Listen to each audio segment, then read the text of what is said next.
Assalamualaikum warahmatullahi wabarakatuh. Perkenalkan, saya Riki Nuryaman, mahasiswa semester 5, Program Studi Ilmu Administrasi Publik, Universitas Muhammadiyah Sukabumi. Pada video ini, kita akan membahas mengenai pengertian dan pembagian hukum. Hukum merupakan fondasi kehidupan berbangsa yang tidak hanya hadir sebagai aturan formal, tetapi juga terikat pada realitas sosial, budaya, dan nilai yang hidup di masyarakat. Beragamnya aliran pemikiran hukum mulai dari positivisme yang menekankan otoritas formal, naturalis yang berorientasi pada moralitas, hingga pendekatan sosiologis yang melihat hukum sebagai praktik sosial, menunjukkan bahwa hukum tidak dapat dipahami secara tunggal. Dalam konteks Indonesia, kompleksitas semakin tampak melalui pluralisme hukum yang meliputi hukum negara, hukum adat, dan hukum agama yang seringkali berinteraksi bahkan berbenturan dalam praktiknya.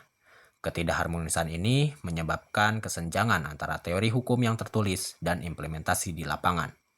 Misalkan ketika peraturan nasional sulit diterapkan karena bertentangan dengan norma adat atau praktik keagamaan setempat. Oleh karena itu, memahami pengertian dan pembagian hukum menjadi penting untuk menjembatani teori dan praktik, sekaligus melihat bagaimana berbagai sumber hukum berkontribusi dalam membentuk sistem hukum Indonesia yang dinamis dan multidimensi. Secara umum, hukum merupakan institusi sosial yang kompleks, berfungsi tidak hanya sebagai seperangkat aturan formal, tetapi juga sebagai sistem nilai yang mempengaruhi perilaku manusia dan mengatur kehidupan bersama. Sejak lama, para ahli hukum berusaha menjawab pertanyaan fundamental tentang hakikat hukum. Apakah hukum itu sekedar norma yang dibuat oleh penguasa, ataukah ia juga mencerminkan nilai moral dan sosial masyarakat yang menggunakannya? Perdebatan ini melahirkan berbagai teori hukum yang berkembang dari masa klasik hingga kontemporer. Dan pemahaman yang beragam itu penting untuk menjelaskan bagaimana hukum bekerja dalam konteks Indonesia yang plural. Setelah memahami hukum secara umum, mari kita lanjutkan kepada teori-teori hukum yang berkembang dari masa klasik hingga kontemporer. Teori pertama dan yang paling klasik adalah positivisme hukum. Menurut positivisme hukum, hukum dianggap sebagai perintah dan otoritas yang berdaulat dan sah, tanpa mempertimbangkan moralitas dan nilai keadilan di dalamnya. John Austin menggambarkan sebagai a command of the sovereigns, sementara Hans Kelsen menyempurnakannya melalui pure theory of law yang memisahkan hukum dari moral dan politik agar dapat dipahami sebagai sistem norma yang otonom. Namun, pendekatan ini banyak dikritik karena mengabaikan keadilan substantif. Di Indonesia, hal ini terlihat pada penerapan beberapa pasal dalam UU ITE, di mana interpretasi yang terlalu tekstual justru menimbulkan kriminalisasi terhadap kebebasan berekspresi. Fenomena tersebut menunjukkan bahwa aturan yang sah secara formal tidak selalu mencerminkan keadilan sosial, sehingga kepastian hukum perlu diimbangi dengan sensitivitas terhadap nilai kemanusiaan. Teori hukum natural hadir sebagai respon terhadap kelemahan positivisme dengan menegaskan bahwa hukum tidak dapat dilepaskan dari moralitas. Tokoh seperti Thomas Aquinas dan Grotius menilai bahwa sebuah aturan hanya layak disebut hukum jika selaras dengan prinsip moral dan keadilan universal. Pemikiran ini kemudian diperkuat oleh Gustav Rothbard yang menekankan bahwa hukum yang sangat tidak adil pada dasarnya bukanlah hukum, sehingga nilai keadilan, kemanfaatan, dan kepastian harus berjalan seimbang. Dalam konteks Indonesia, gagasan tersebut tampak sangat relevan, karena praktik penegakan hukum kerap memperlihatkan ketegangan antara tuntutan formalitas dan nilai kemanusiaan. Berbagai kasus mulai dari pelanggaran HAM hingga konflik agraria menunjukkan bahwa aspek moral tidak dapat dipisahkan dari proses hukum. Karena itu, pandangan positivisme yang memisahkan antara hukum dan dari moralitas menjadi problematis ketika dihadapkan dengan sistem hukum Indonesia yang berlandaskan nilai-nilai Pancasila dan menjunjung keadilan substantif. Teori selanjutnya adalah teori hukum sosiologis.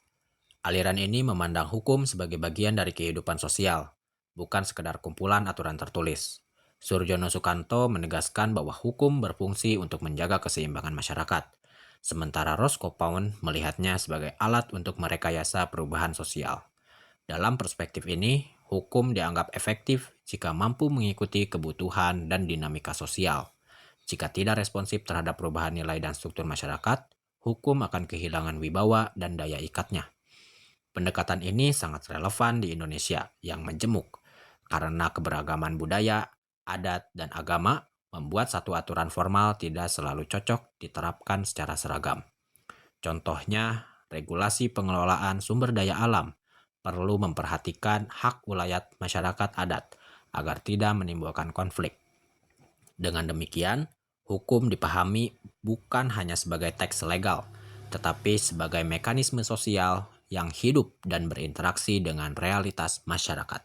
Perkembangan hukum kontemporer di Indonesia menunjukkan bahwa hukum yang efektif tidak bisa bertumpu pada satu pendekatan saja, melainkan harus memadukan kepastian norma, keadilan moral, dan relevansi sosial. Ketiga unsur ini mencerminkan realitas hukum Indonesia yang dipengaruhi oleh interaksi antara hukum negara, adat, dan agama. Dalam konflik agraria, misalkan, mekanisme hukum positif sering dinilai terlalu kaku, sementara penyelesaian berbasis adat dianggap lebih mencerminkan rasa keadilan masyarakat. Situasi ini menegaskan pentingnya sintesis antara legitimasi formal dan legitimasi sosial. Oleh karena itu, hukum di Indonesia tidak dapat dipahami hanya sebagai kumpulan peraturan, tetapi sebagai sistem nilai yang hidup dan selaras dengan moralitas publik, struktur sosial, dan cita keadilan bangsa. Dalam kerangka Pancasila, hukum menjadi sarana mewujudkan keadilan sosial, sehingga memahami hukum berarti memahami dinamika masyarakat yang diaturnya. Karena pada akhirnya, hukum adalah cerminan manusia dan kemanusiaannya. Pada bagian selanjutnya, kita akan membahas tentang pembagian hukum. Pembagian hukum merupakan aspek penting dalam ilmu hukum karena memungkinkan kita memahami bagaimana norma hukum disusun, berfungsi, dan diperlakukan dalam masyarakat. Tanpa pembagian yang sistematis, hukum akan menjadi kumpulan aturan yang tidak terarah dan sulit diterapkan secara konsisten. Secara klasik, hukum dibedakan menjadi hukum publik dan hukum privat.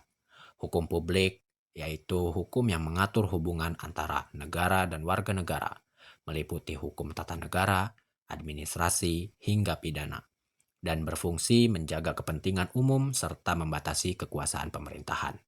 Sebaliknya, hukum privat mengatur hubungan antar individu seperti dalam hukum perdata dan dagang. Meski demikian, batas antara keduanya tidak selalu tegas, terutama dalam hubungan hukum yang melibatkan negara sebagai pelaku ekonomi. Hukum juga dibedakan menjadi hukum material yang menetapkan hak serta kewajiban substantif dan hukum formil yang mengatur prosedur penegakannya. Pembagian ini penting karena prosedur pengadilan sering bergantung pada kepatuhan terhadap prosedur. Di Indonesia, terdapat pula perbedaan antara hukum tertulis dan tidak tertulis. Hukum tertulis mencakup peraturan perundang-undangan, sementara hukum tidak tertulis meliputi hukum adat dan norma sosial. Interaksi keduanya sering menimbulkan ketegangan, terutama dalam isu agraria, karena hukum negara kadang bertentangan dengan hukum adat.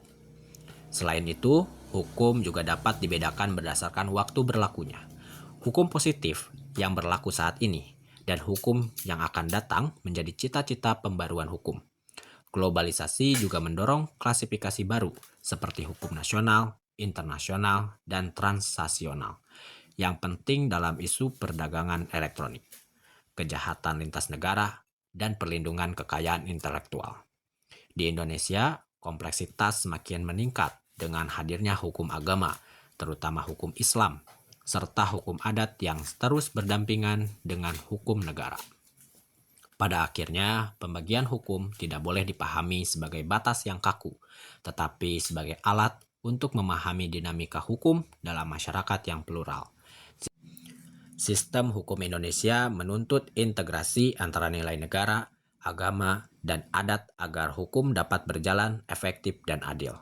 Sejalan dengan pemikiran Sajipto Raharjo, hukum yang baik adalah hukum yang hidup dan berkembang bersama masyarakat.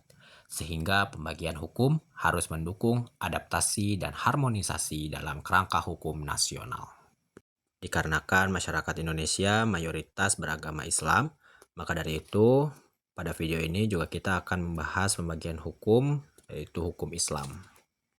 Hukum Islam merupakan bagian penting dari sistem hukum Indonesia, karena tidak hanya berfungsi sebagai aturan normatif, tetapi juga sebagai sumber nilai moral dan etika yang hidup di tengah masyarakat mayoritas Muslim. Berakar pada Al-Quran, hadis, dan ijtihad ulama, hukum Islam berkembang dalam bentuk fikih yang mampu menyesuaikan diri dengan konteks historis dan sosial.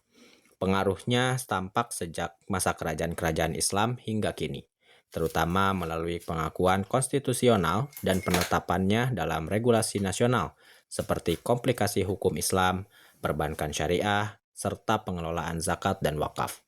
Meski demikian, hubungan antara hukum Islam dan hukum negara sering diwarnai dengan ketegangan akibat prinsip pluralisme dan tuntutan kesetaraan dalam negara modern. Tampak pada perdebatan perda syariah dan praktik hukum di Aceh yang memiliki kewenangan khusus. Selain implementasi formal, hukum Islam juga hadir secara substansif dalam praktik ekonomi dan etika sosial masyarakat. Menghadapi tantangan kontemporer seperti isu hak perempuan dan perkembangan teknologi, hukum Islam di Indonesia perlu memperkuat ijtihad kontekstual agar tetap relevan. Pada akhirnya, kedudukan hukum Islam dalam sistem hukum nasional bergantung pada kemampuannya menghadirkan keadilan kemaslahatan dan nilai-nilai kemanusiaan sesuai prinsip rahmatan lil alamin dalam kehidupan berbangsa dan bernegara. Cukup sekian yang bisa saya sampaikan dalam video kali ini. Terima kasih bagi yang sudah menonton. Semoga video ini dapat bermanfaat untuk kita semua. Saya Riki Nuryaman, pamit undur diri. Wassalamualaikum warahmatullahi wabarakatuh.